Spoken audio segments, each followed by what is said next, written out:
एक मर्तबा मदीना में एक औरत आई जिसका नाम फातिमा था। वो बदकारी की मर्तकब हुई थी और उसके कबीले ने उसे सजा देने का फैसला किया था।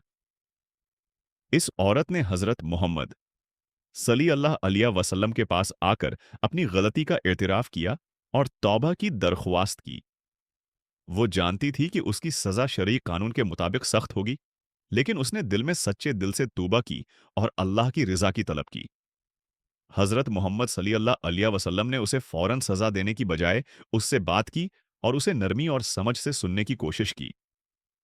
आप सल्लल्लाहु अलैहि वसल्लम ने फरमाया, तुम अल्लाह की तरफ रुजुआ कर रही हो और तुम्हारी तौबा तुम्हारे गुनाहों को मुआफ करने का सबब बन सकती है। आप सल्लल्लाहु अलैहि वसल्लम ने उस औरत की तौबा को कबूल किया और उस पर नरमी दिखाई।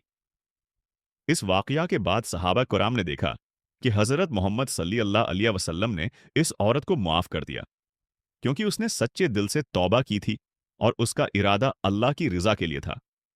इस औरत के बारे में हजरत मोहम्मद सल्लल्लाहु अलैहि वसल्लम ने फरमाया, ये औरत वो है जिस है कि तौबा अल्लाह के नज़दीक बहुत कीमती है।